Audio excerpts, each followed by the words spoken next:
Once upon a time, Africa's currencies told stories of triumph. They were more than paper and ink. They were promises written in color, national pride wrapped in security threads. When you held them, you weren't just holding money. You were holding history, sovereignty, and hope. When the chains of colonialism broke in the mid-20th century, newly independent nations rose to claim their place in the world. Flags changed, names changed, and so did the symbols of economic life. The old coins stamped with European monarchs gave way to fresh designs, bearing the faces of African heroes and emblems of pride. The currency of a nation became its loudest declaration of self-rule, the heartbeat of its economic independence. In those early years, the Naira, the Cedi, and the Rand weren't just currencies, they were metaphors. They symbolized a continent that was ready to prove it could stand on its own. The 1970s and 1980s marked a golden age for many African currencies. Nigeria's Naira, introduced in 1973 to replace the pound, was once so strong that 1 Naira exchanged for $1.52. The Ghanaian Cedi, born in 1965, carried similar confidence. At the time, 1 Cedi could buy more than a US dollar. South Africa's Rand, introduced in 1961, began its journey stronger than the dollar itself. These were not mere numbers, they were reflections of potential. Nations rich in oil, gold, cocoa, and minerals, with ambitious visions for industrialization, seemed poised to redefine what Africa could achieve. Governments invested in infrastructure, education, and national development. From Accra to Lagos, Pretoria to Lusaka, the future looked African and abundant. A young graduate could afford a car and a modest apartment on a single income. Air travel was within reach of the middle class. Foreign education wasn't an impossible dream. After centuries of exploitation, Africa seemed ready to write its own economic destiny.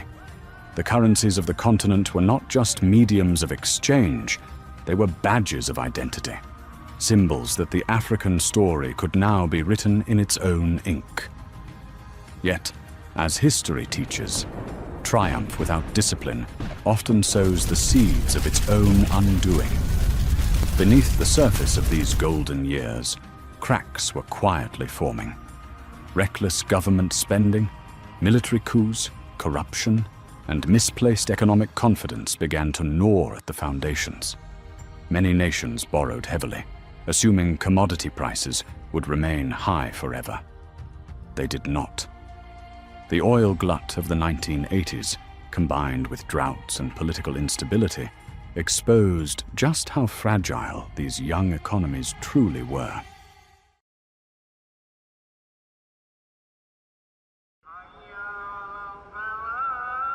The Tunisian Dinar, a story of pride and quiet decline. In the north of Africa, the Tunisian dinar once stood as a symbol of national pride and economic stability. Introduced in 1960 to replace the Tunisian franc at a rate of 1 dinar to 1,000 francs, the currency was designed to reflect the ambitions of a newly independent Tunisia. In the early 1960s, the dinar held a relatively strong value compared to many regional currencies, pegged at approximately 42 cents per dinar. For Tunisians, it was more than money. It was a statement of sovereignty, a reflection of the nation's potential, and a testament to decades of careful planning and aspiration. By 1975, the dinar had reached a remarkable level of strength. 1 US dollar could not even buy a full dinar. The country was thriving. Tunisia's economy benefited from a combination of tourism, olive oil production, and active trade with Europe. The markets of Tunis were alive with color and movement. Merchants called out from their stalls, coins clinked in eager hands, and the aroma of spices lingered in the warm Mediterranean air. In every transaction, From the bustling Medinas to the quiet coastal towns, the dinar carried with it a sense of pride and stability.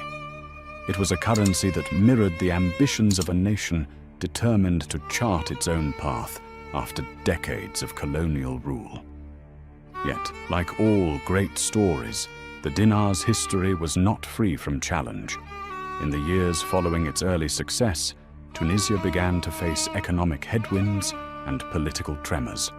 Inflation crept in gradually, often unnoticed by the general public, until its effects became tangible in rising prices.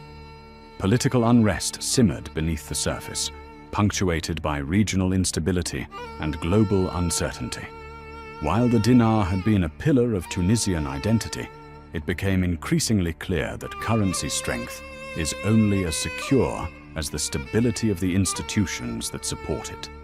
The Arab Spring in 2011 marked a turning point for both Tunisia and its currency.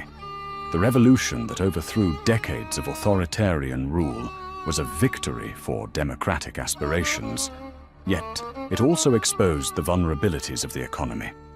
As the government reshuffled and social unrest spread, the dinar experienced a slow, steady decline. By 2025, it takes approximately 2.93 dinars to buy $1. This was not a catastrophic collapse, but rather a measured, almost quiet erosion of value, a reflection of political instability, shifting economic priorities, and the natural volatility of emerging market currencies. Despite this decline, the story of the Tunisian dinar is not one of failure. Its journey reflects the resilience of a nation that has navigated decades of economic trials, regional uncertainty, and global financial pressures. From the bustling markets of Tunis to the olive groves of the countryside, the dinar has remained a constant, if changed, presence. It reminds Tunisians that even in times of uncertainty, the foundation of a proud and enduring economy is built not solely on currency strength, but on the persistence, ingenuity, and hope of its people.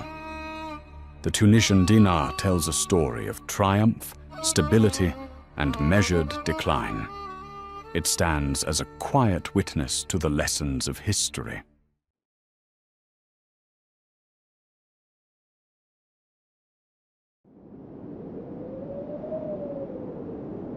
The Libyan dinar: oil, ambition, and the weight of conflict. To the west, across deserts dusted with golden sands, Libya once shone as a nation of wealth and ambition. At the heart of its economic story was the Libyan dinar, introduced in 1971 to replace the Libyan pound. From the moment it was minted, the dinar was more than a medium of exchange. It was a statement of confidence, a reflection of the nation's oil-fed prosperity, and a symbol of potential on the African stage. By the early 1970s, the dinar had already proven its strength. In February 1973, it was pegged at 1 dinar equals $3.37. In those years, Libya's economy seemed unstoppable. Oil, the black gold beneath the vast desert, promised security and global relevance. Skyscrapers rose in Tripoli, infrastructure projects blossomed, and the dinar became a symbol of national pride. For Libyans, their currency was more than numbers on paper. It was a reflection of what a nation with vast natural resources could achieve when ambition met opportunity. The late 1970s and 1980s were Libya's economic zenith.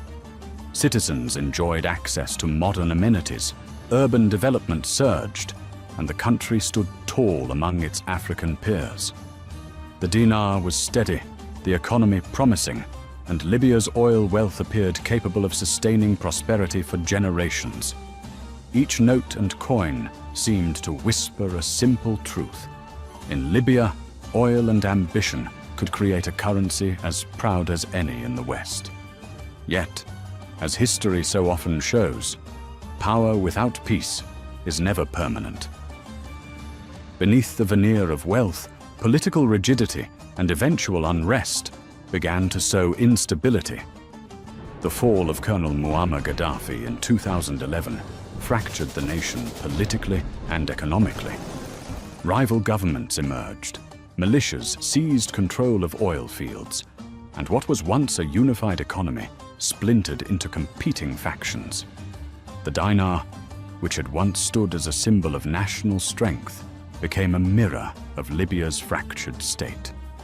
Inflation crept in, confidence eroded, and citizens felt the impact daily as prices rose and savings lost value. By 2025, it takes nearly 5 dinars to buy a single US dollar, a stark contrast to its early strength. The official exchange rate reflects one reality, while black market rates tell another, revealing a currency under perpetual pressure, buffeted by political turmoil and economic uncertainty. Despite these challenges, the Libyan dinar is not extinct. It survives, a quiet witness to the nation's turbulent modern history. It tells a story of ambition and resources, of hopes tied to oil and the fragility of stability. It reminds Libyans and observers alike that even immense natural wealth cannot protect a currency from the consequences of conflict and mismanagement. The tale of the Libyan dinar is both cautionary and poignant. It illustrates how economic power can rise swiftly when resource abundance meets strong governance, and how quickly it can falter when political fragmentation undermines confidence.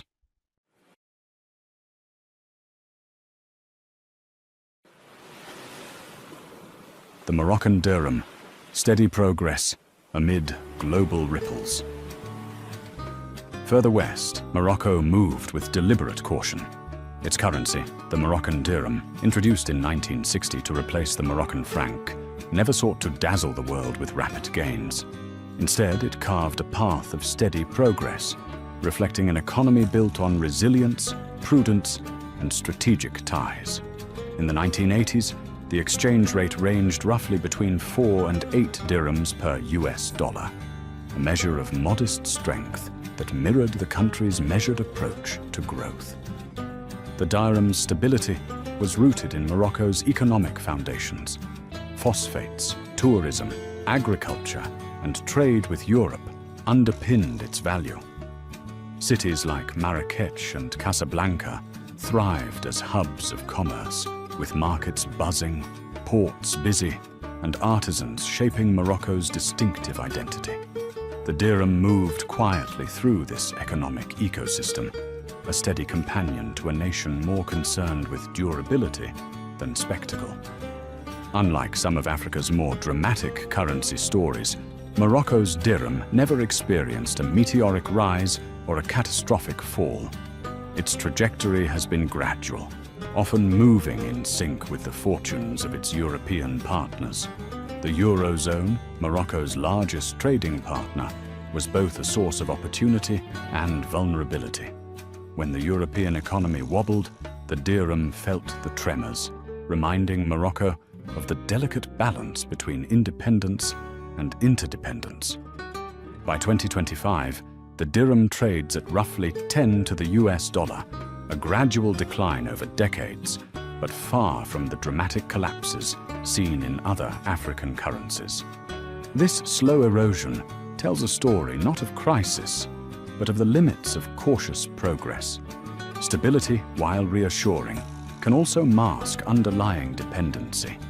Morocco's careful economic management has prevented hyperinflation or sudden devaluation, yet it also highlights how a currency tied closely to foreign fortunes is never completely insulated.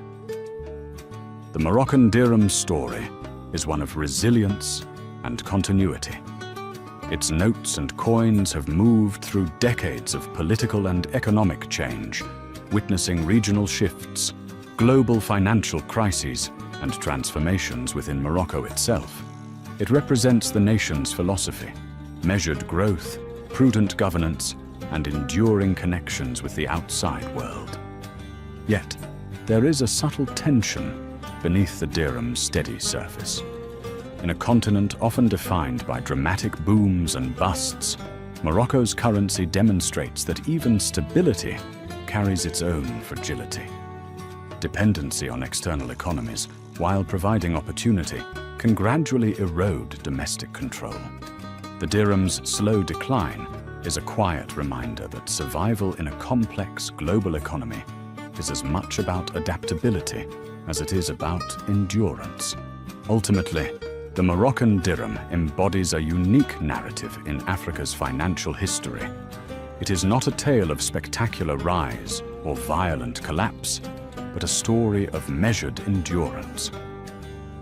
In the Medinas of Marrakesh, the markets of Casablanca, and the ports along the Atlantic coast, the dirham continues to circulate, a steady, reliable witness to Morocco's cautious but enduring economic journey. It shows that even amid external pressures and gradual shifts, survival and continuity remain valuable currencies in their own right. Not all currencies were born equal. Some carried a history longer than their nations.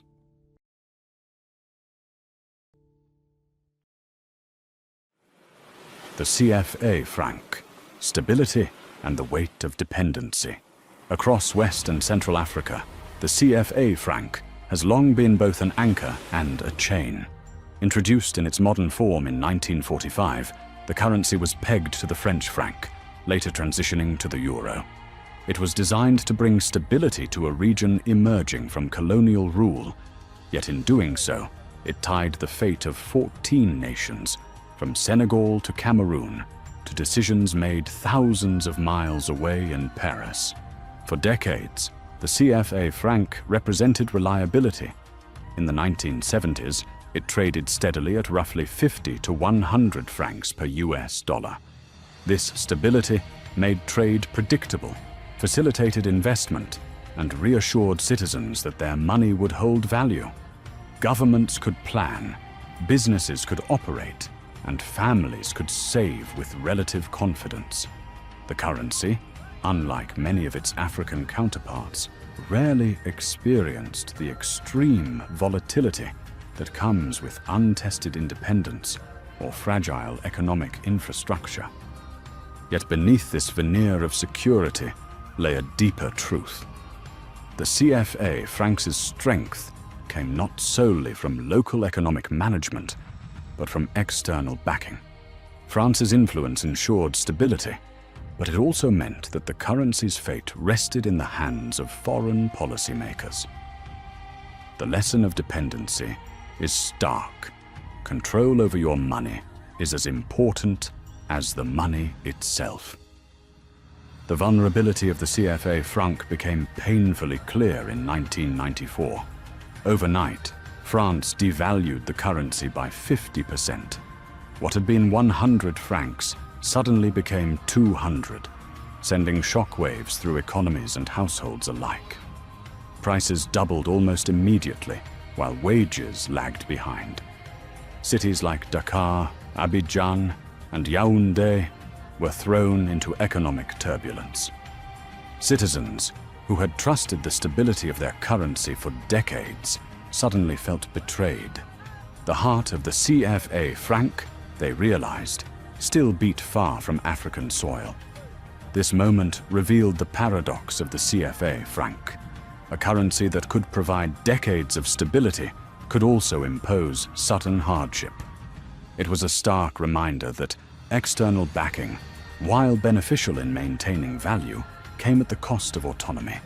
For many, the devaluation became a symbol of the lingering colonial legacy, a modern financial structure that continued to bind African nations to European policy decisions.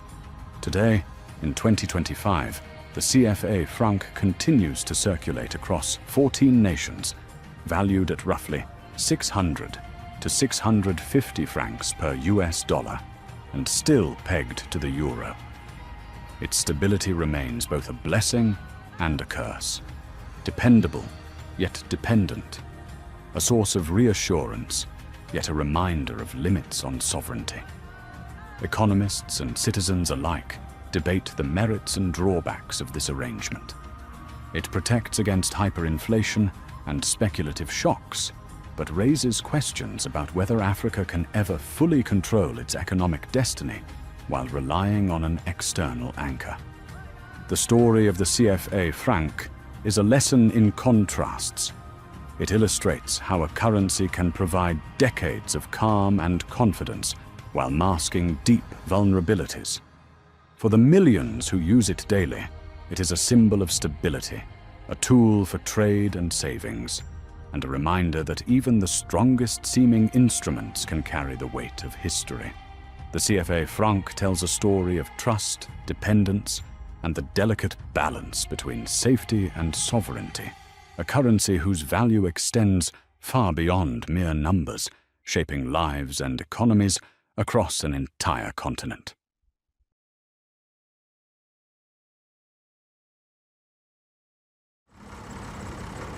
The Zimbabwean dollar, from strength to hyperinflation. In the far south of Africa, a story unfolded unlike any other on the continent, one of ambition, wealth, collapse, and reinvention.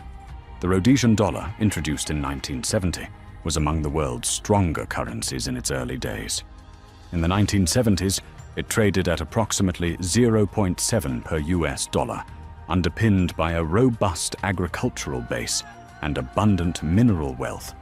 For citizens, the currency was a source of pride, a reflection of a country rich in resources, and a symbol of stability in a world of changing economies. With independence in 1980, Rhodesia became Zimbabwe, and with independence came a new currency, the Zimbabwean dollar. Initially, the transition maintained continuity, and the nation hoped that the prosperity of the Rhodesian era would carry forward.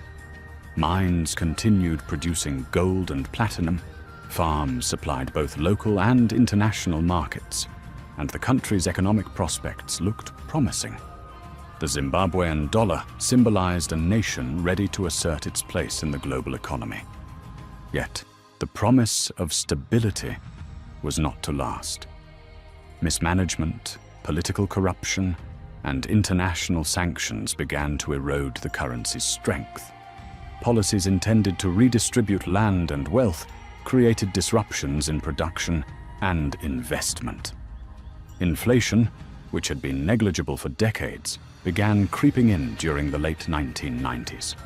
Prices rose steadily at first, then began to accelerate as confidence in the currency faltered. By the early 2000s, the Zimbabwean economy was under severe strain. Hyperinflation, once unimaginable, became the defining feature of daily life. By 2008, the situation had reached catastrophic levels. Prices doubled daily. Citizens no longer carried money in wallets, but in sacks, wheelbarrows, and shopping carts. A loaf of bread could cost billions of Zimbabwean dollars, rendering the currency virtually worthless. The Zimbabwean dollar, which had once stood as a pillar of national identity and economic promise, had imploded. The collapse of the Zimbabwean dollar was dramatic, not only in scale, but also in speed. From strength to irrelevance, the fall illustrated a fundamental truth about money. Trust is as crucial as any economic foundation. A currency can have resources, production, and government backing, but if public confidence erodes, its power dissipates almost overnight. The Zimbabwean experience became a cautionary tale worldwide, studied by economists and historians alike. Eventually, the Zimbabwean dollar was abandoned entirely, replaced by foreign currencies such as the US dollar and South African rand. The old Rhodesian dollar, once strong and proud, became a ghost of history, remembered only in stories, photographs, and anecdotes of a time when money could buy value, stability, and security. The Zimbabwean dollar's story is one of extremes, a rise built on abundance, a fall driven by mismanagement, and a collapse accelerated by hyperinflation. It stands as one of the most dramatic currency collapses in human history, a stark reminder that no matter how strong a currency may seem, the value of money ultimately depends on the trust and confidence of those who use it.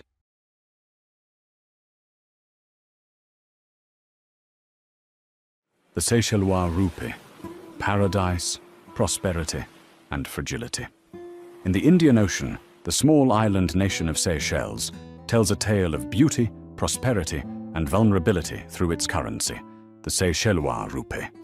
Introduced in 1914, the rupee has long been the medium of exchange for this tropical paradise, though modern economic history begins later. For decades, it symbolized more than money. It was a reflection of a nation defined by its pristine beaches, turquoise waters, and thriving tourism sector. During the 1970s and 1980s, the Seychellois rupee held steady at roughly 5 to the US dollar.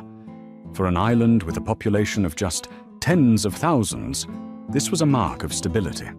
The currency reflected a nation whose economic heartbeat was closely tied to visitors from around the globe. Hotels flourished, dive shops thrived, and markets bustled as tourists injected wealth into every corner of the islands.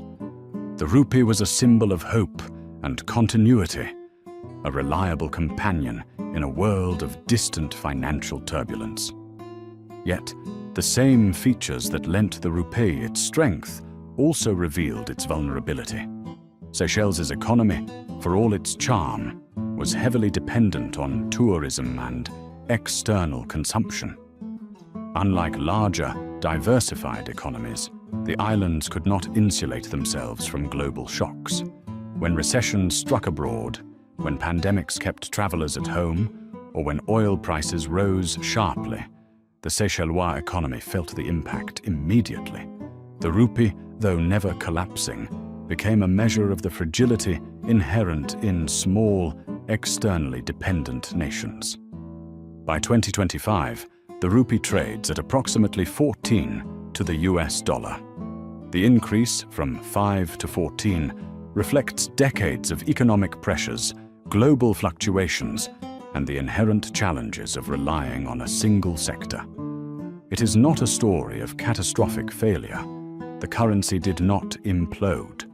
Rather, it is a story of bruises, minor but cumulative, that mark the vulnerabilities of an economy tied intimately to the whims of the outside world.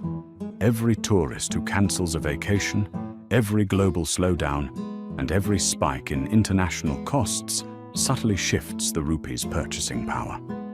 The Seychellois rupee stands as a reminder that stability and fragility are not mutually exclusive.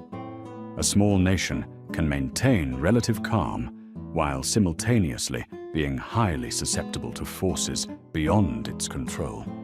The currency reflects resilience, the ability of Seychelles to maintain operations, pay salaries, and provide for its citizens, while also hinting at the limits imposed by size, isolation, and dependence. Ultimately, the story of the Seychellois rupee is a story of paradise under pressure. It illustrates the challenges faced by small economies that flourish on beauty, leisure, and global connectivity. The rupee's journey from 5 to 14 to the dollar is a testament to endurance, adaptability, and the subtle vulnerabilities of an economy shaped by external forces. It is a currency that tells a story not of collapse, but of cautious survival. A reminder that even in paradise, the winds of the world can sway fortunes and test resilience.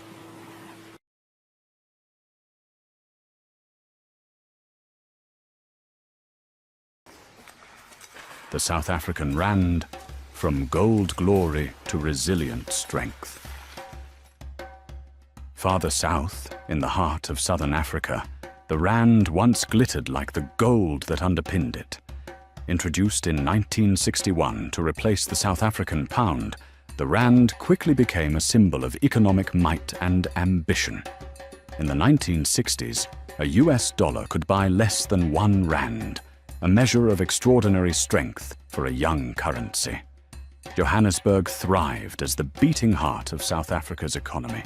Stock exchanges bustled, mines produced gold and diamonds, and commerce flowed with an energy that reflected the nation's promise. The rand's rise was inseparable from South Africa's natural wealth. Gold mining, platinum extraction, and robust industrial sectors provided a foundation for strong economic performance. Citizens could feel prosperity in the air. Urban centers expanded, infrastructure projects flourished, and the rand was more than a medium of exchange. It was a badge of national pride. The currency's value reflected the confidence of a country whose resources and ambition positioned it as one of Africa's economic giants. Yet history's weight is rarely gentle. The dismantling of apartheid in the early 1990s brought freedom, reconciliation, and opportunity, but also a host of challenges for the rand. Political transition introduced uncertainty, while global commodity prices, to which South Africa was heavily tied, experienced sharp fluctuations. Foreign investment wavered, and the once dominant mining sector faced new pressures from regulatory changes, labor disputes, and global competition. The rand, once a pillar of stability, began a gradual decline. By 2001, it had weakened to around 13 per US dollar. The decline was not a sudden collapse, but a reflection of structural shifts in South Africa's economy and the broader global context. The end of apartheid, while morally and socially transformative, introduced economic realities that required adjustment and adaptation. By 2025, the rand hovers around 17 to the dollar. Though weaker than in its golden age, it remains a major currency, widely traded across the continent and recognized internationally. Its journey from strength to moderation is a story of resilience rather than failure.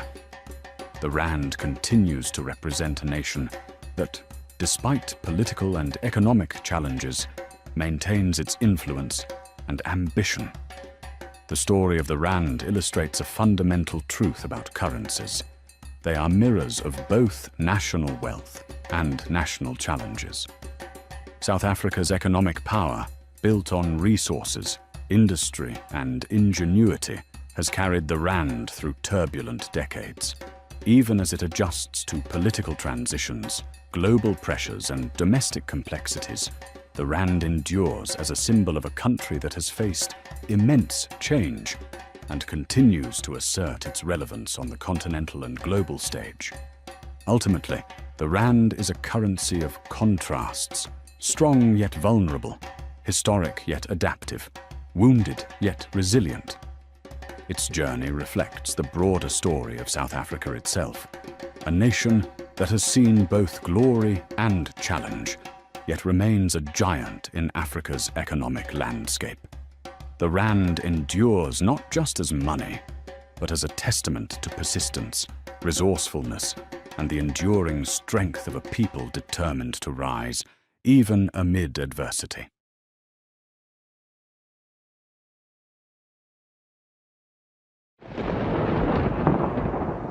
The Botswanan Pula, strength, diamonds, and measured decline.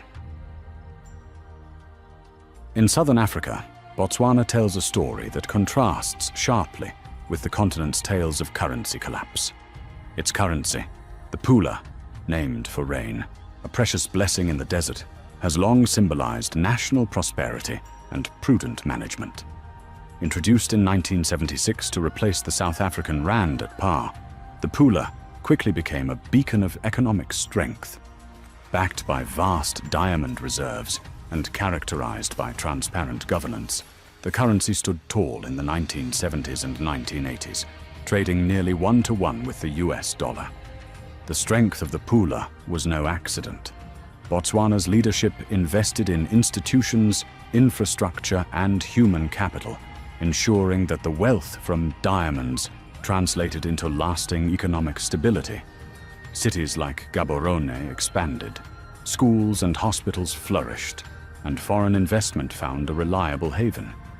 Citizens could hold the Pula with confidence, knowing that the currency reflected a real foundation of national wealth and wise economic planning. The currency, like the nation itself, inspired admiration across Africa and beyond. Unlike many African currencies, the Pula avoided dramatic booms and catastrophic collapses. Its value rose steadily, reflecting careful fiscal policy and sound management of natural resources. Diamonds, as Botswana's most valuable export, provided a consistent inflow of revenue, which the government used to build infrastructure and social programs. The Pula became a symbol of what good governance could achieve in Africa, a steady hand amidst a continent often marked by volatility. Yet no resource or policy can insulate a currency completely from global forces.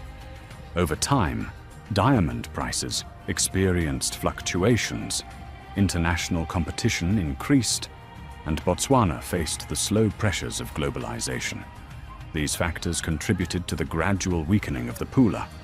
By 2025, the currency trades at around 13 to the US dollar, a far cry from its near parity days, but still far from collapse. The decline is gentle, measured, and predictable, reflecting an economy that remains fundamentally strong while adjusting to shifting external conditions. The story of the Pula illustrates a unique form of economic resilience. Its fall is not a dramatic collapse, but a gradual response to global economic realities. Botswana demonstrates that even the best managed economies cannot remain entirely insulated from the tides of global markets. Yet careful planning can prevent sudden shocks. The Pula embodies both strength and prudence, a currency that reflects the nation's commitment to stability, investment, and long-term vision. Ultimately, the Botswanan Pula is a testament to the power of governance, foresight, and resource management. It is a currency that has withstood decades of change, a symbol of a nation that has harnessed its natural wealth wisely and built institutions that endure. Its story is not one of failure, but of resilience, a gentle decline that speaks to the limits of even the most well-managed currency in an interconnected world. The Pula continues to circulate, a reminder that Africa's economic successes are possible and that stability and measured growth, while tested, can endure.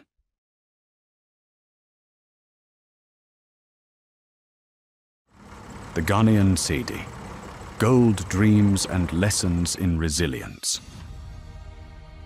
To the west, Ghana's story unfolded like its rich landscapes of gold and cocoa.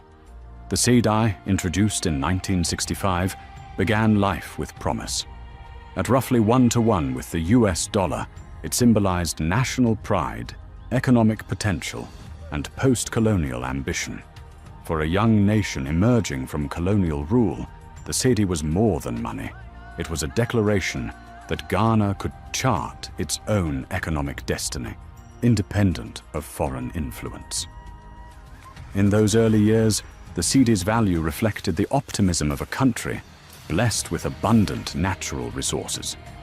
Gold mines sparkled, cocoa farms produced wealth that reached global markets, and cities like Accra and Kumasi thrived as centers of commerce. Citizens could witness the nation's promise in daily transactions, from bustling markets to growing industrial hubs. The Cedi was not merely a medium of exchange. It was a badge of identity, carrying the pride of a nation eager to stand tall on the global stage. Yet, as history has often shown, hope alone cannot sustain a currency. By the late 1960s and early 1970s, cracks began to appear. Mismanagement, political instability, and mounting external debt gradually eroded the Cedi's strength. Coups and government turnovers disrupted economic planning, while inflation began to chip away at purchasing power. By 1971, the cedi had fallen to approximately 0.55 to the US dollar, a sign that early promise was giving way to structural challenges. The 1980s were particularly harsh. Hyperinflation, a heavy external debt burden, and inconsistent economic policies caused the cedi to devalue massively. By 1983, $1 exchanged for around 30 cedis on the official market, with black market rates even higher. Citizens watched as the value of their money eroded rapidly. Savings dwindled, and daily life became more expensive. The cedi, once a symbol of Ghanaian promise, became a measure of economic fragility. In response, the government attempted a series of reforms, including redenominations and structural adjustments supported by the International Monetary Fund. In 2007, Ghana introduced the new cedi, chopping 4 zeros from the old currency in an effort to restore confidence. These measures brought temporary relief and simplified transactions, but the underlying economic vulnerabilities persisted. By 2025, the new cedi trades at approximately 15 to the US dollar. While far from the dizzying heights of its inception, the cedi's story is not one of total collapse. Rather, it is a tale of cycles, growth, decline, and rebirth. Each phase carries lessons about prudent management, the dangers of political instability, and the fragility of currencies tied too closely to external shocks. Yet despite repeated setbacks, Ghana's economic spirit and the cedi's continued circulation reflect enduring hope. The cedi embodies both caution and resilience. It is a reminder that natural wealth alone cannot secure lasting monetary strength, and that a nation's currency mirrors its governance, policies, and global interactions. Ghana's journey with the cedi is a lesson in perseverance. A currency may falter, but the aspiration for stability, prosperity, and national pride endures.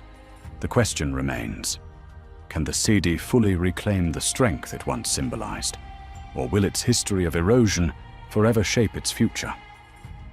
In Ghana, the story continues, a blend of caution, hope, and the relentless pursuit of economic dignity.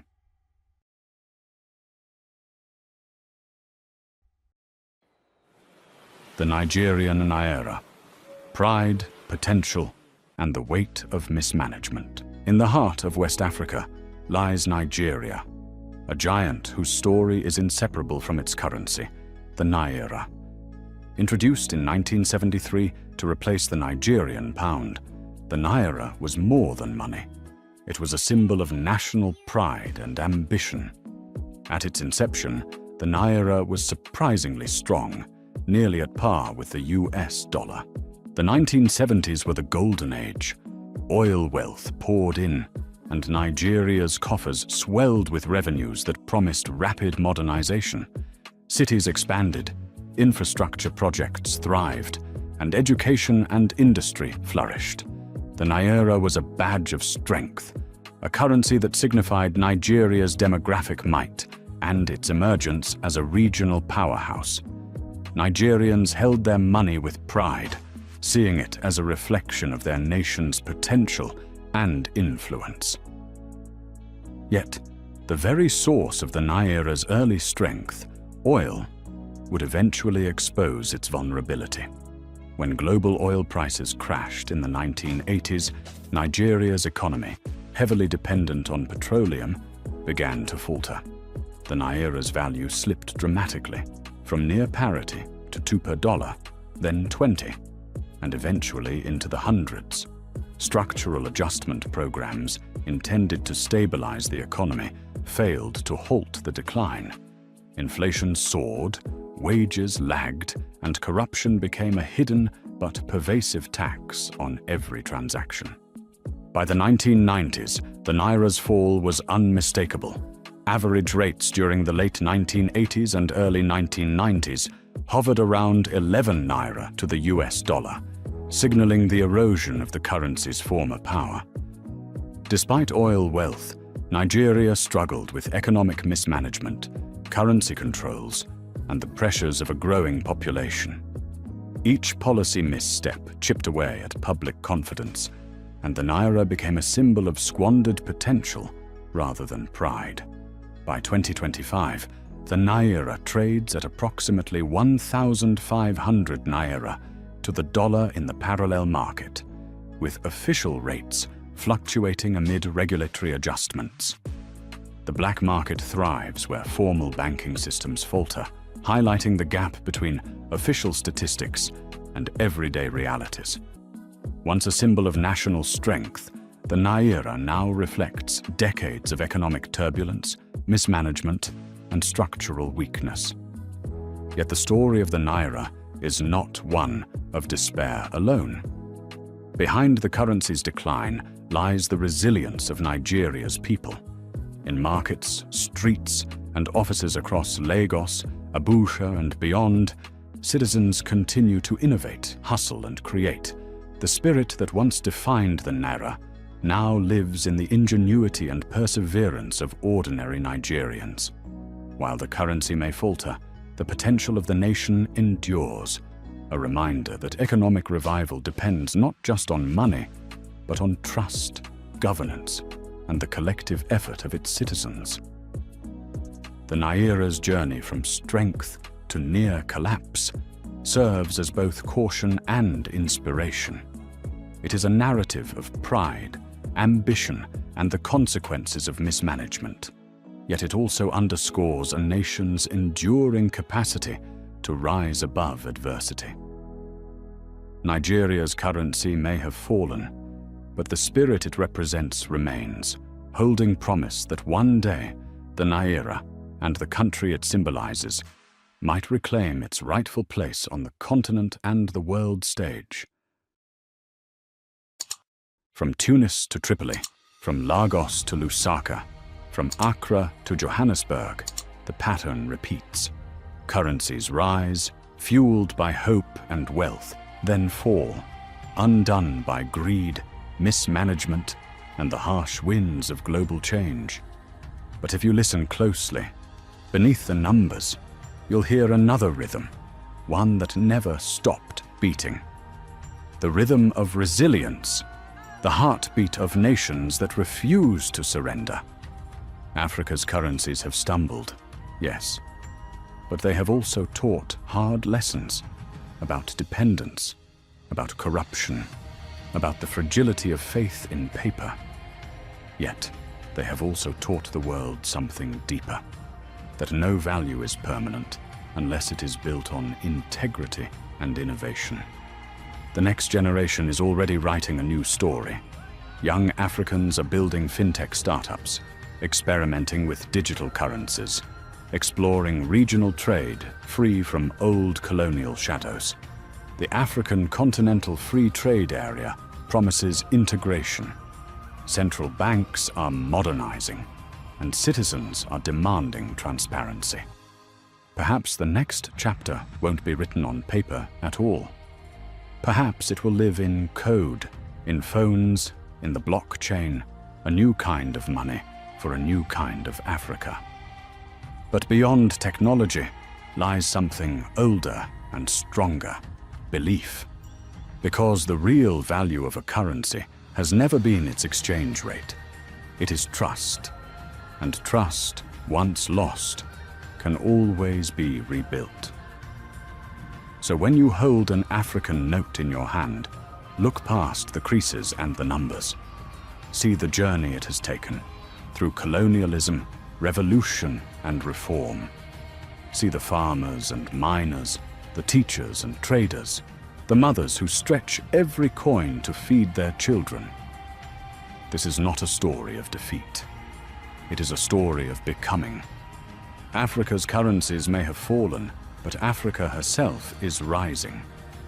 Not with the speed of markets, but with the strength of memory. Not with borrowed systems, but with her own rhythm, her own vision, her own unbreakable will. And perhaps, someday soon, when the world measures wealth again, It will not look to the numbers in foreign banks, but to the resilience of a continent that refused to give up. The story of Africa's currencies is not over. It is still being written in the hands of a generation that knows the cost of collapse and the power of rebuilding. And when that story is finished, perhaps it will no longer be called the fall, but the rise of Africa's worth. Did this video make you smarter? Hit that like button, smash subscribe, and let's keep the good vibes rolling with more videos like this. Brought to you by moneyrate.com.